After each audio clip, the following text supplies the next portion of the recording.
But we're coming up to the halfway point of Ecclesiastes, and I hope it's a message that's resonating with you, young people. I mean, it's written for you. It's a message for young people. It's written to pass on the wisdom of experience, the mistakes made along the way, but importantly, it's there to urge you to remember your Creator in the days of your youth. And look, when I remember how a youth conference had a big impact on me, it was a real game changer in my life. It certainly changed my outlook on life and the way I thought about my priorities. And this book can change your life if you're prepared to listen. And so I hope you're finding the message one that resonates with you. If you're struggling a little bit because the language is hard or the tone is a bit depressing sometimes, that's fine, I understand that. But if you are, then I'd ask you to do this. Think of this as a roadmap for your life, to guide you to where you want to go, to guide you when you're standing on the edge of a canyon. You're trapped on one side, you're stuck in this fairly unsatisfying life. And you know if you can make it to the other side, there's a life of fulfillment and satisfaction if only you knew how to get there. Well, young people, Ecclesiastes is that book to point you to the bridge to get across that canyon. And along the way, it looks at various options. What might that bridge be? And tonight, it looks at the potential for riches to be that bridge. Are riches the solution that we're looking for? Now, it seems everybody wants to be rich, don't they? Some people are obsessed with being rich, with having money, with getting wealth. Why is that? Why does everybody want to be rich? So if you were to walk down London Mall and stop people and sort of ask them the question, why do you want to be rich? You'd get a range of answers, I'm sure. Some of them I've tried to curate, and these might be some of the responses you get. I'd like to be rich so I could live a lifestyle that's full of ease, comfort, and basically I could do what I want, I could please myself, I could enjoy life without having to worry about the financial consequences. You know what? That sounds pretty appealing, doesn't it? It sounds like a fairly attractive proposition. But I thought this was interesting as well. This is a quote from Bill Gates. For 20 years he was the planet's richest person, now number 2. But you'll see he says, look, I can understand wanting to have $1 million. There's a certain freedom, meaningful freedom, that comes with that. But here's the point, young people. Once you get beyond that, I have to tell you, it's the same hamburger, which is a kind of really cool way of saying money is not everything. You can have a lot, and it can be, yes, it can give you a comfortable life, but coming from a billionaire who said in the same interview that being a billionaire is overrated, quite a telling point. It's still the same hamburger. So, what about popularity? What about fame? Look, if you've got money and you're prepared to splash it around, then I can guarantee you that there'll be plenty of people wanting to be your friend. You will be popular, because a lot of people will sign on for that. But it will leave you wondering what their motive is for hanging around you, being your friend. And it's a reason a lot of people who, say, win the lottery, choose to stay anonymous. For that very reason, they don't want people knowing that they've got this wealth, because before you know it, everybody's suddenly wanting to be your friend. And I think if we looked in the scriptures, we'd find with the parable of the prodigal son, it's exactly the case. He had plenty of friends while there was money to go around, but when the money dried up, so too did the friends. That proverb there, Proverbs 19 verse 4 says, money makes many friends, and it does till it's gone. What about the ability to help other people? Look, it's not all selfish reasons. There's selfless reasons you can use money for, and it's a useful resource. We certainly have an example there in Acts 4, in the early century ecclesia, where people were able to share their money, their possessions, their wealth for the benefit of the ecclesia. So money in itself is not evil, and it can be used for good purposes. So that's a potential reason. What about the more egotistical amongst us? You might be in it for a sense of power and influence. So Proverbs 18 talks about the power imbalance between the wealthy and the poor. And because as humans we tend to be respecters of persons, something that God is absolutely not. But as humans we tend to respect people based on things like their social standing and their wealth.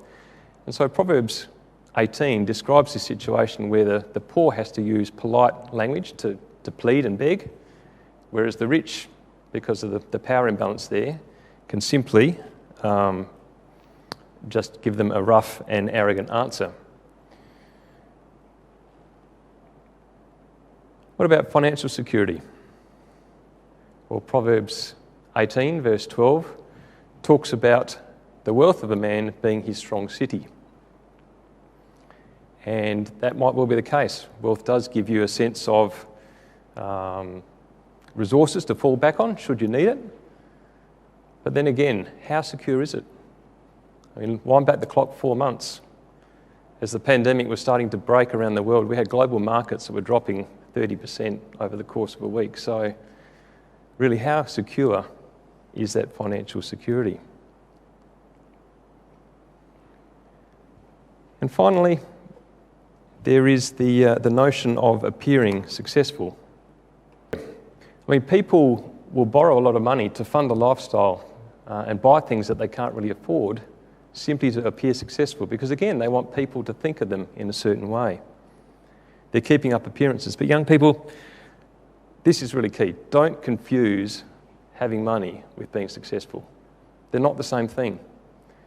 Look, you can have money and you can count it. It's a quantitative measure. You can work out how much people have got.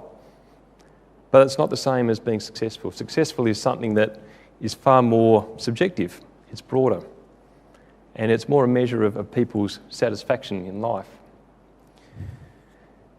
So the question that Solomon asks here in Ecclesiastes is money the answer?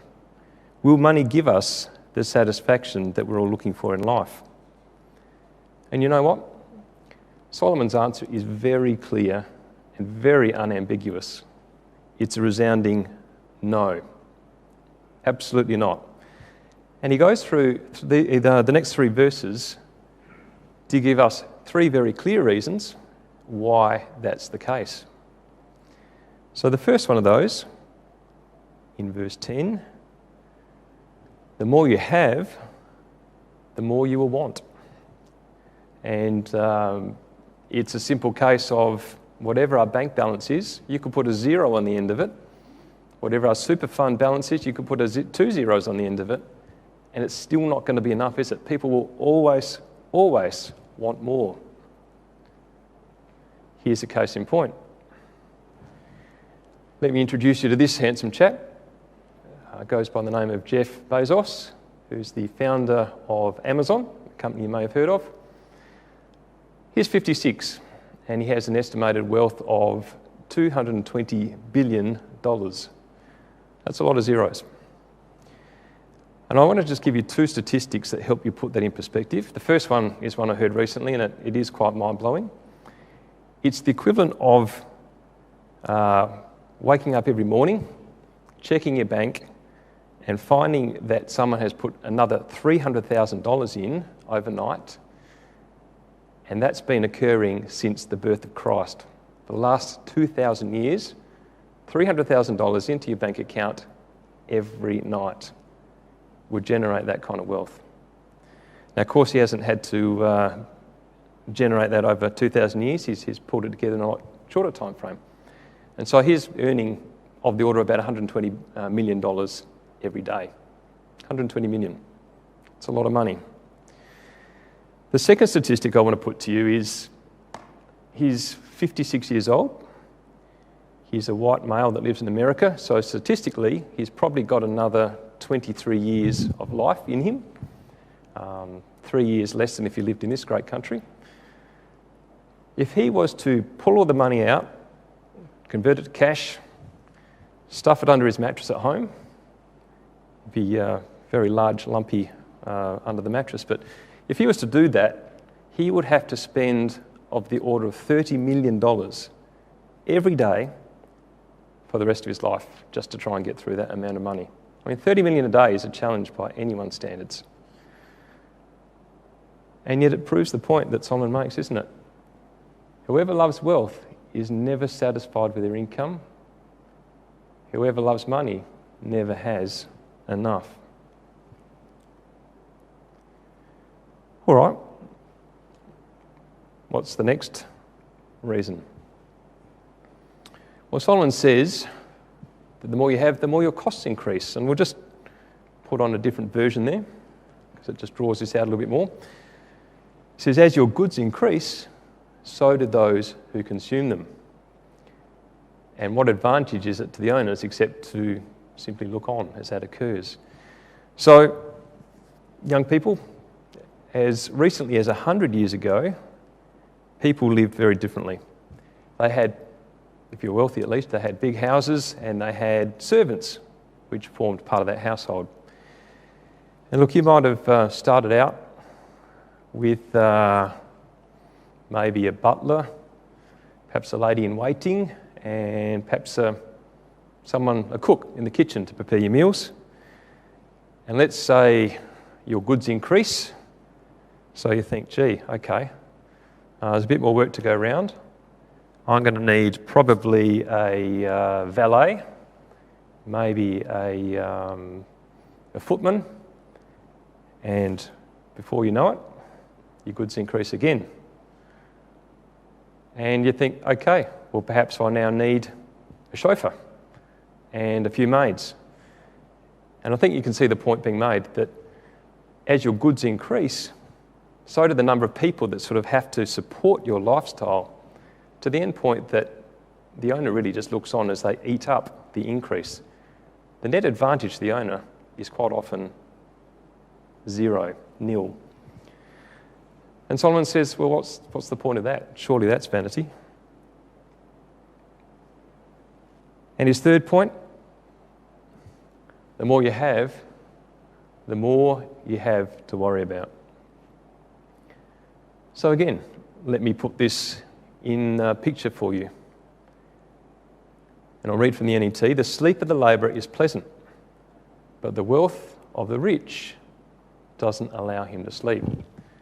And so, young people, you can see there the guy on the left-hand side, the labourer, he's worked a hard day, heavy physical labour, and he's zonked. He's out like a light, sleeping like a baby, with a big grin on his face. Whereas the guy on the right-hand side of the screen, he's got a few things on his mind and he's not sleeping so well. He's anxious. He's worried. Is his wealth safe? Is it secure? Is someone going to steal it? Could someone swindle him out of it? What about that investment he's got coming up? It's maturing soon. He's got to figure out, what does he do with it? Does he then roll it over or does he put it into the stock market? Is the stock market up or down at the moment? It's probably a bit overpriced. So he's worried about these things. He's got these things on his mind, and as you can see, it doesn't allow him to sleep. And the irony of it is, you get to this situation and you find that your possessions actually start to possess you. And this is what I just want to refer to a quote by this chap, Phil Knight, who was the founder of the Nike company, footwear primarily.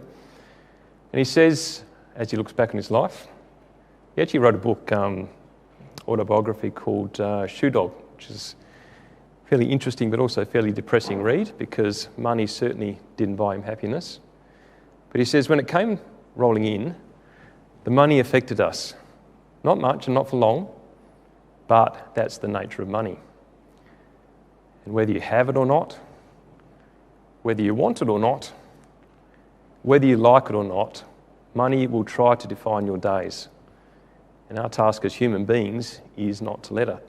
Well, young people, if it's up to human beings to discipline and understand when they've got enough, then good luck with that.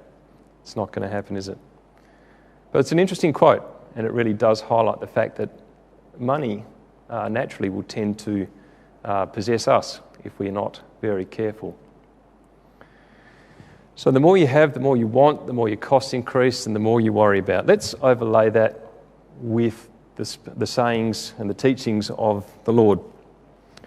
So we've just got 3 quotes we're going to look up. We could have picked many, but we're just going to look up 3 quotes, and they're all in Luke, so we can sort of flick through them pretty quickly. So Luke chapter 18, we'll just look at the rich young ruler.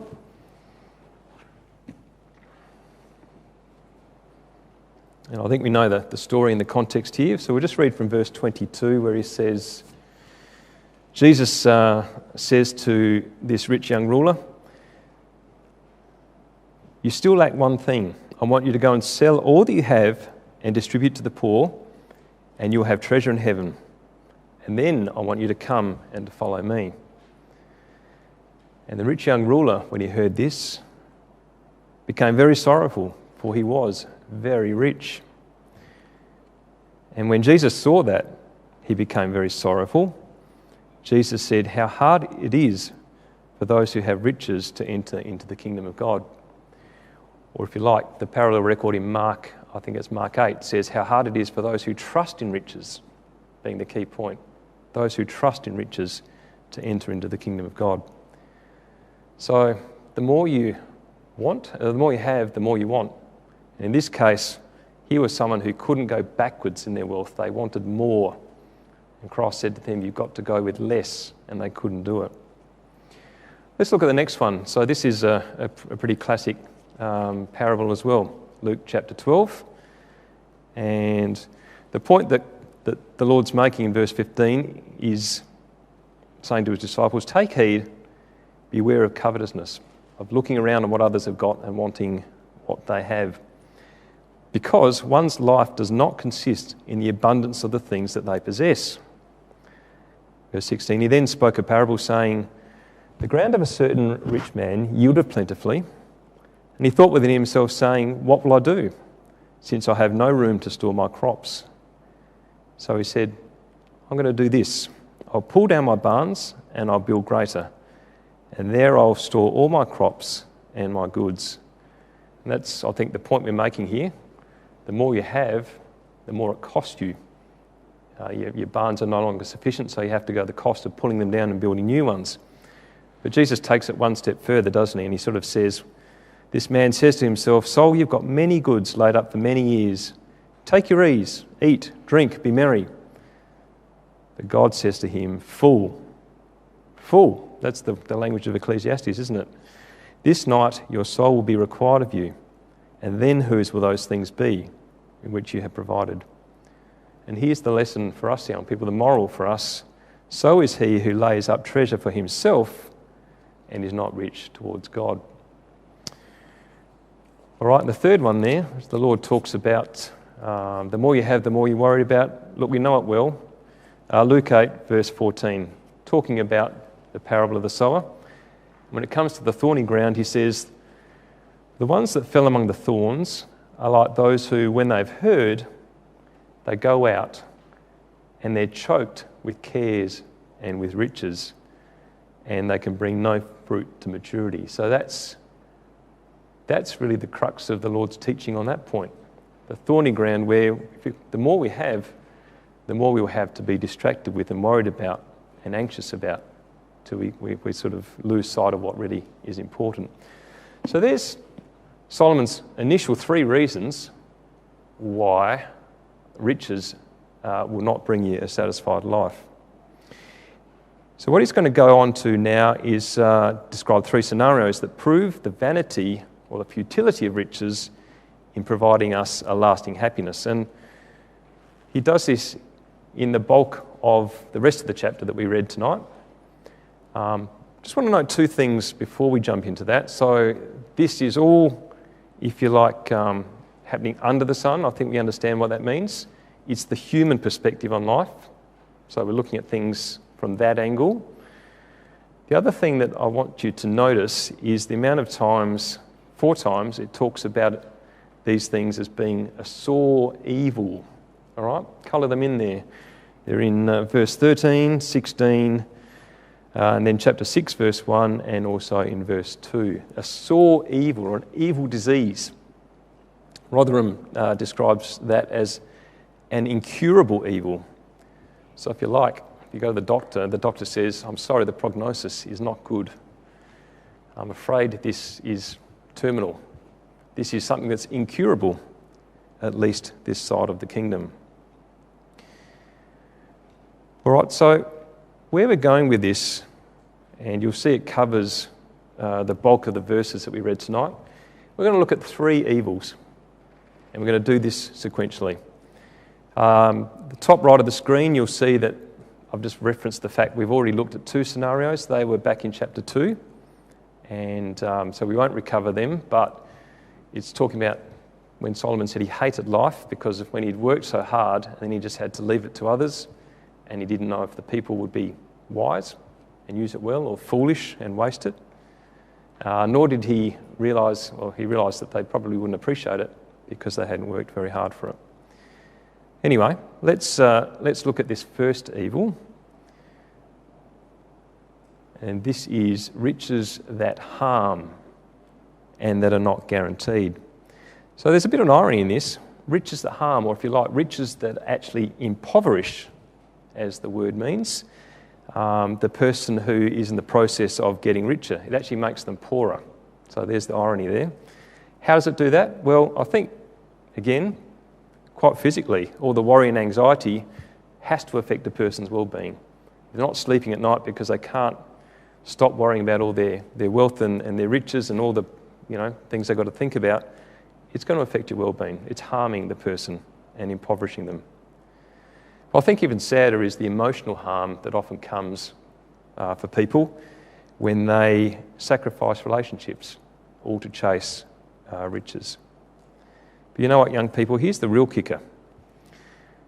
The real kicker is all that hurt, all that damage might in the end all be for nothing. Why is that? Well, young people, you have to understand this key point.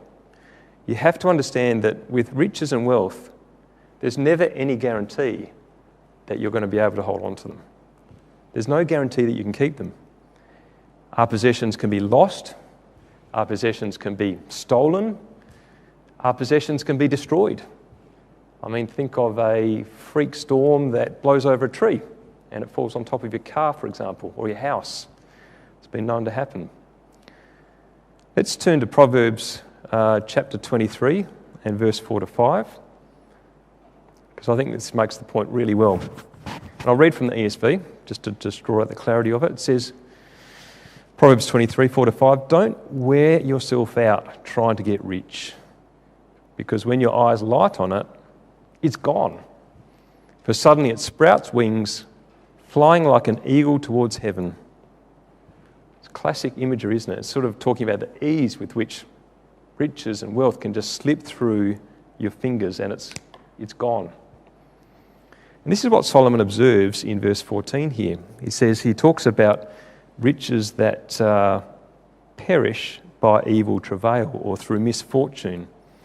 And he's describing an investment that's gone bad. Doesn't say how it's gone bad, it's just gone bad. And look, if you're investing money, word of advice, first basic principle is diversify risk, all right? You don't put all your eggs in one basket, because if things go pear-shaped, then you've got nothing left. It's all gone. And this seems to be what's happened here. It's all gone. So I'll describe a scenario for you. This is just padding out what he's talking about here in verse 14. There's a man.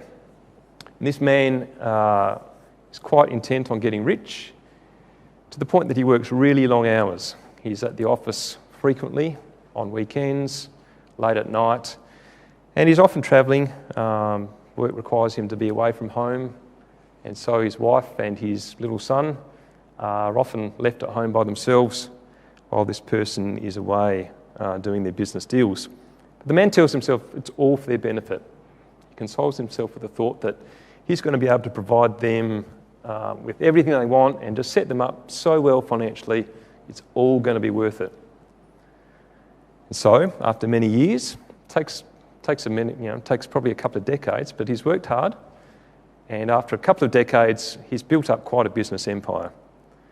And he's actually really looking forward to the time when he can pass this over to his son, who he's been training up, and he's going to get his son to come in, and his son's going to run the business empire and take it on as the family business.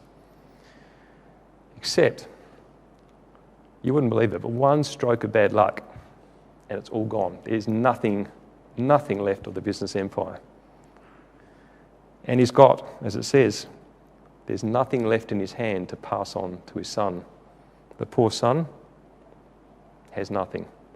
So it's quite pitiful, really, but that's the summary of the first evil. It's being harmed in the pursuit of wealth, only to find out that it was all lost anyway. It grew wings and it just disappeared. Now, the second evil is about riches that must be left behind. It's as incurable as death itself.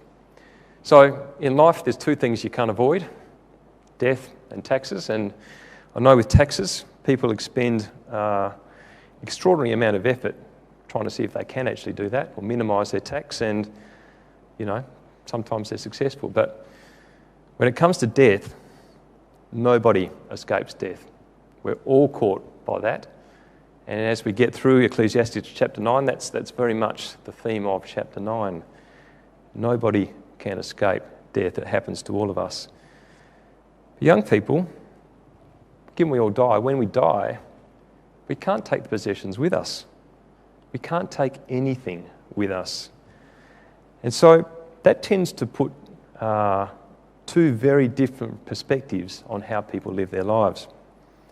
So for some, they'll live a life that is completely driven on pleasing themselves, very selfish and self-focused. After all, if you think that this is all there is, then it's almost like a race to try and accumulate as much as you can before time runs out and it's all over. You have to leave it all behind. Alternatively, young people, you can go through this life, living this life with your eye firmly fixed on the next life, preparing in every way possible and using all the available time to lay up for yourselves treasure in heaven. And people that do this is us, we hope.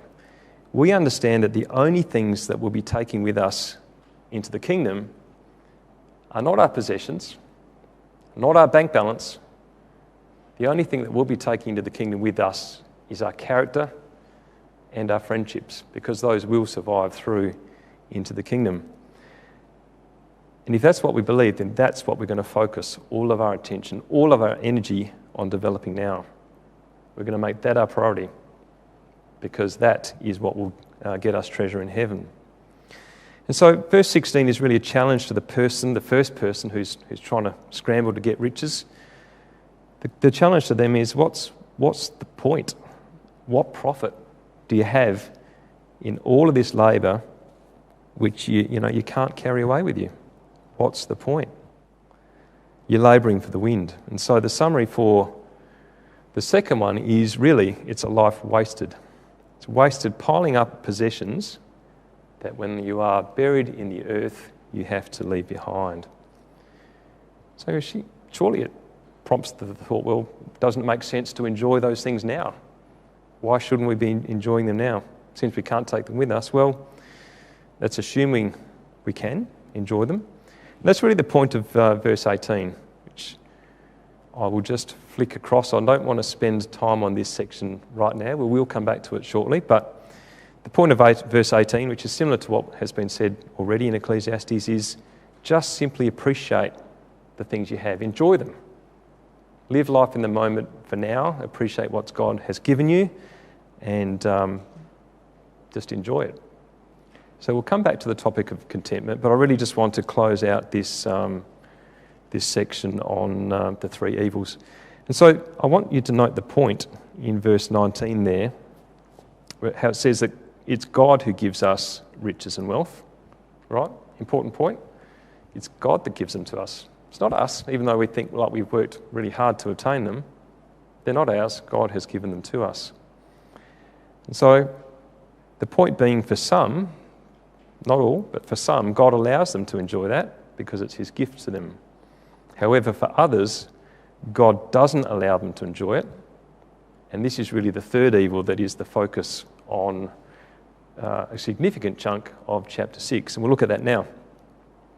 So 6 verse 2 talks about the one to whom God has given riches, wealth and honour, but he hasn't permitted them to enjoy it. And instead, someone else comes along and they receive the benefit. And Solomon says, what is the point of that? That's a vanity and it's an evil. So we've got 3 examples that we're going to look at, and we'll just run through them one by one. The first is the example of a young ruler.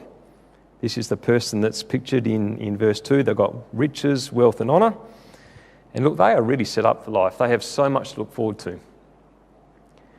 Only they die suddenly. So God didn't allow them to enjoy what they had. And because they've got no heir to inherit it, what it means is it goes to somebody else. Someone else comes in and gets the benefit of what the other person had worked hard to get. So what's the point? Now, if we want to contrast to that, when we come to verse 3, we've got someone who lives many years, so they are old. Here's our old person. They live many years. They have 100 children, so they've got no shortage of heirs there, many heirs to inherit it. But like the young ruler, the thing they have in common is they're not able to enjoy what they have. Their soul is not satisfied with goodness. So despite having lived a long time and having a really big family, what Solomon says is this person is actually no better off. They're no better off. And so the third example which is given, which is a little bit morbid and a little bit challenging, is the suggestion that, well, perhaps it's better never to have lived. Perhaps it's better if the child was born dead. And those are challenging words, young people. But Solomon ignores the emotion of that scenario, and he just takes a cold, clinical view, if you like, about focusing on this baby that never saw the light of day. This baby that, as it says, it arrives in vanity, it departs in darkness, verse 4, this picture of utter emptiness. And yet this baby, whose life was over before it even began, would seem to be in a better position than the rich man who is unable to derive any enjoyment despite living a very long life. And Solomon says, look, take it to an extreme if you like. This baby that died before it was even 1 day old. Let's talk about the guy who, in verse 6, lives to a ripe old age of 2,000 years. And I can imagine the candles on the birthday cake there. So this person lives to 2,000 years, and yet if he can't enjoy what he's worked hard to accumulate, then what is the point of all of that? So Solomon has a fairly rough, fairly clinical calculation. He says you could have 730,000 days of unfulfilled frustration and misery, or you could have 0. And so in Solomon's view, 0 is actually better. So the summary of this third evil is having riches, having it all if you like, but not being able to enjoy it. All right, time to just pause and take stock of where we've got to. So we've looked now at 3 reasons why riches are not the answer. We've looked at 3 scenarios that have shown us how they can't bring us that lasting satisfaction that we like. So we're starting to shape a correct perspective on how to look at riches, how to look at wealth. Don't strive to be rich, okay? Don't always want more. And seek to enjoy what God has given us to enjoy. And I think the importance of that is really reinforced by the next few verses. We've got a reminder of how insatiable, as creatures we are, how insatiable we are in so many ways.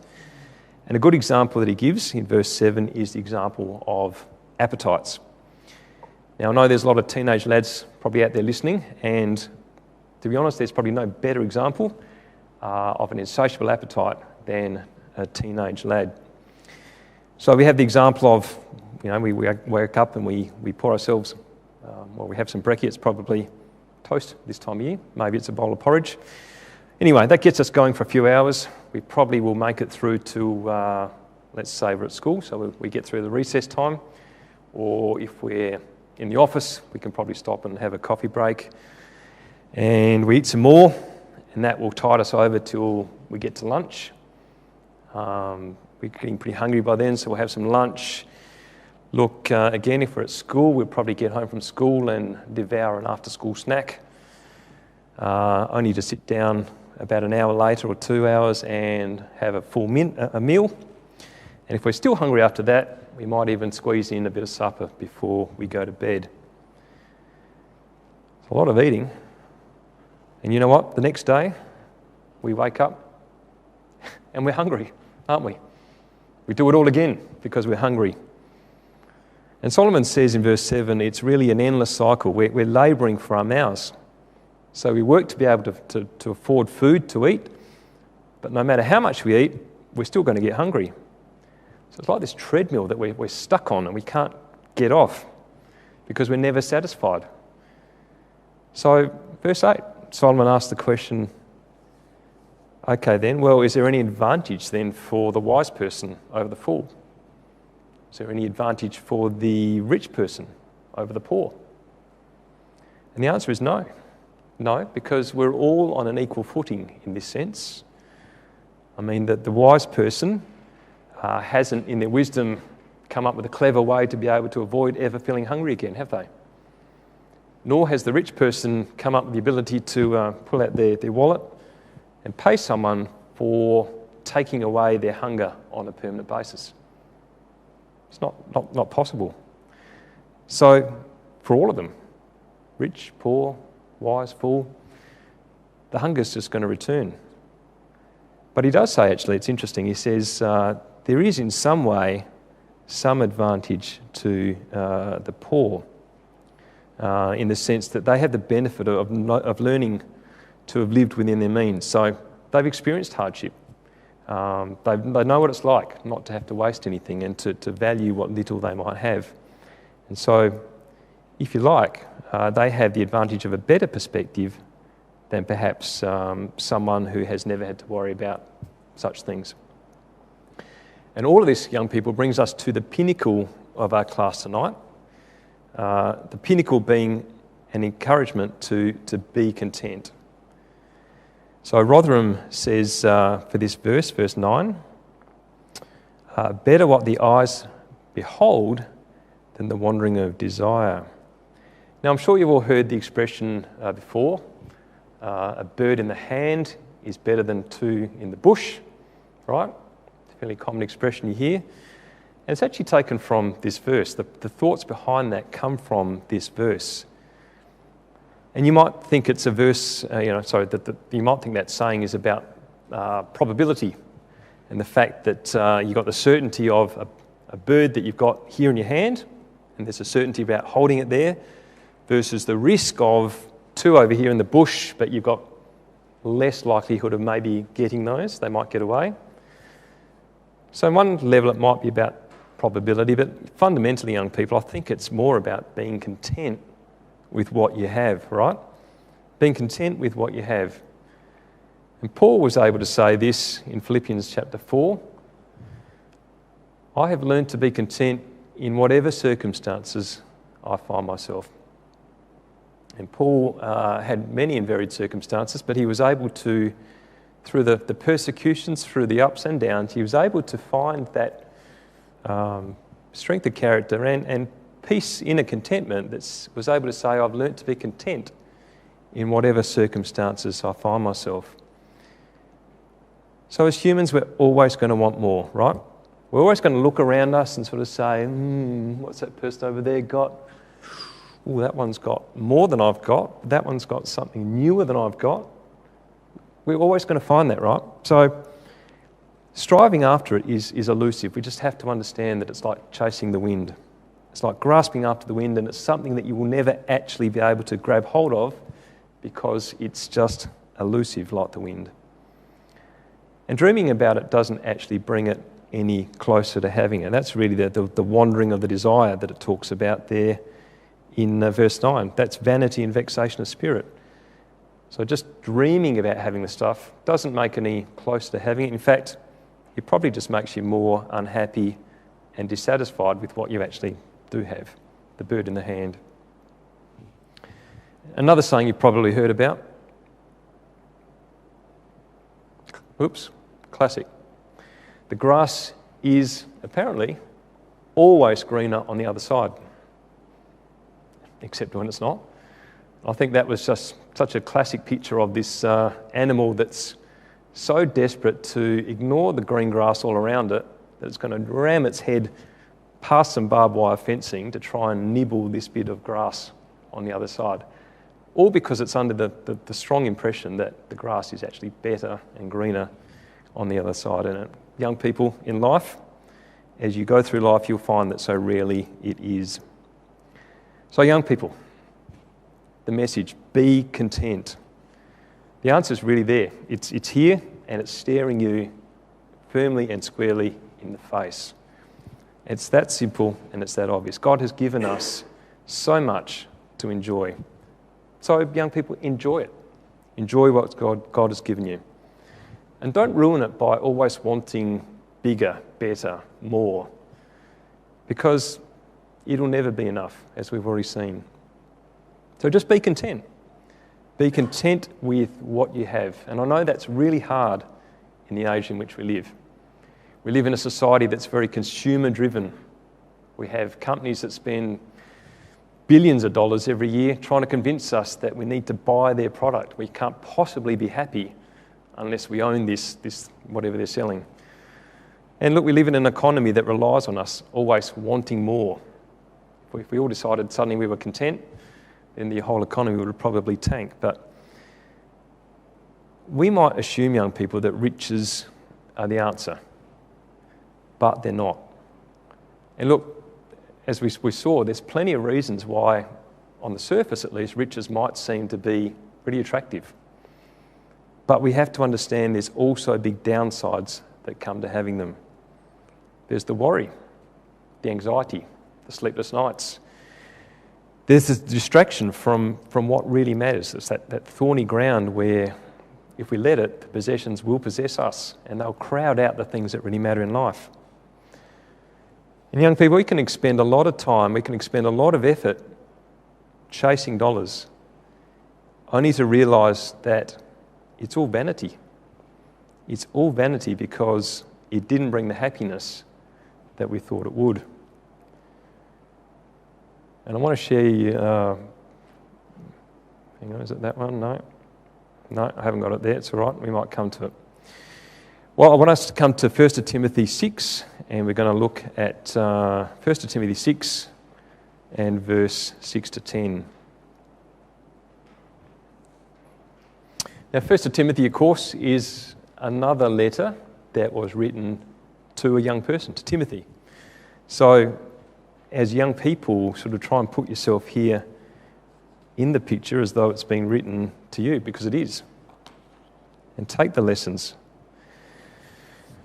This is it's actually the last quote we're going to look at tonight, but it's a really key section. I just really want to spend a bit of time absorbing the lessons, because they really do reinforce what Ecclesiastes has been saying. So verse 6, godliness with contentment is great gain. We brought nothing into this world, and it's certain that we can carry nothing out. Having food and raiment, let us therewith be content. But those that will be rich fall into temptation and a snare, and into many foolish and hurtful lusts, which drown men in destruction and perdition. For the love of money is the root of all evil, which, while some coveted after, they've erred from the faith and pierced themselves through with many sorrows. So the love of money is the root of all evil. But you would have seen there, verse 7, that almost direct echo of Ecclesiastes 5. We brought nothing into this world. We can't carry anything out. We can't take it with us. So it does prompt the question, are riches bad? Well, no, they're not. The actual notes and coins that you sort of carry around in your pocket are not bad intrinsically. But the issue is our desire to have them or to have more of them, all right? It's how that drives us and how that affects our behaviour. It's about what it costs us in terms of the time we devote to it, about the relationships that we're prepared to sacrifice to be able to achieve it. Let's come back to the canyon. As we stand there on the edge, wondering what the bridge is to get across, I think by now we've worked out it's probably not riches or wealth. I would like to put it to you that the bridge that's going to get us across to a life of fulfillment and satisfaction is godliness with contentment. And when I say that, obviously it encompasses our love for God, it encompasses our faith in Jesus Christ, it encompasses our hope of the kingdom, it encompasses our trust in God that He's going to provide all that we have need of in this life. And He has given us a lot to enjoy. He's given us some amazing friendships, hasn't He? Friendships that we hope to take with us into the kingdom, unlike the possessions that we know we'll have to leave behind.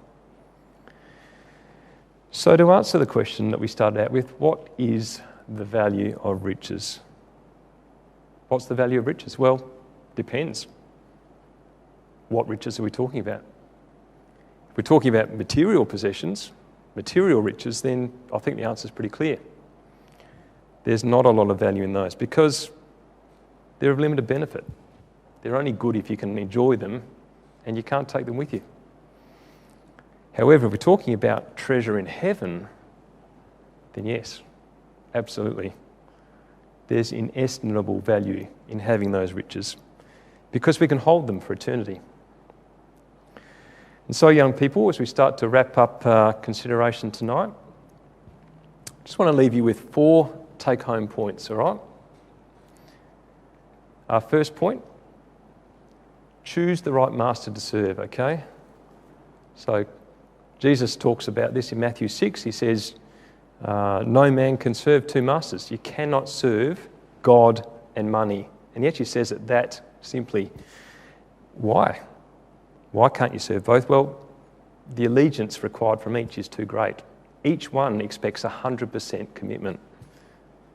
Okay, so you can't serve both. You're going to have to make a choice. You're going to have to choose. You can make a choice like the rich young ruler who decided it was too much to give up the wealth. He chose to serve money. But I mean, Mark 8 verse 36 says, what does it profit a man if he gains the whole world, only to forfeit his own soul? Kind of puts it in perspective, doesn't it? All right, second take-home point is really just understanding the vanity of pursuing the wrong kind of riches. Because despite what we might think, despite what we're told, it doesn't buy happiness. I just want to quote you one other little quote from Sergey Brin, one of the 2 people, along with Larry Page, that founded Google. I think his observation, he's worth a lazy 100 billion, by the way.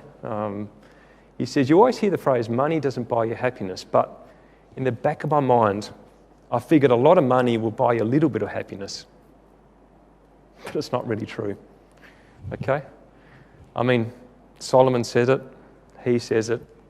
I don't know how many times we have to hear people tell us it before the message sinks in. There is much vanity in pursuing the wrong kind of riches, all right? Third point, we can't take our possessions with us. We'd probably desperately like to, but we can't. However, what we will take with us into the kingdom, as we've said, is our character that we're developing and our friendships that we're also developing. So let's focus, young people, on developing those while we've got the time, because that's going to be our treasure in heaven. And finally, perhaps most importantly, young people, be content. Be content. God's given us lots to enjoy. Let's enjoy it, okay? It really is that bridge to escape a life where there is no meaning and to cross across to the other side to reach our goal of a happy, satisfied and a contented life. And so that's the 4 take-home points I'd like you to ponder. And I just want to finish with one final slide. It's a poem that I think really just gives us a lot to think about as we draw these thoughts to a conclusion. So it's called Out of This Life. It says, out of this life, I can never take the things of silver and gold I make. All that I cherish and hoard away, after I die, for others must stay. Though I call it mine and I boast its worth, I must give it up when I return to earth. All that I laboured for, all that I keep, I must leave behind when I fall asleep. I often wonder just what I'll own when I stand before the judgment throne. What will I find? What will he see? And the life and character that makes up me. At the end, will it be mine to find that all I've worked for, I've left behind? Or will the Master see when I'm through that my life has gathered riches too? So, young people, I hope and pray that we are in that last category, that when the Master returns shortly, he will find that our life has gathered riches too. Thank you.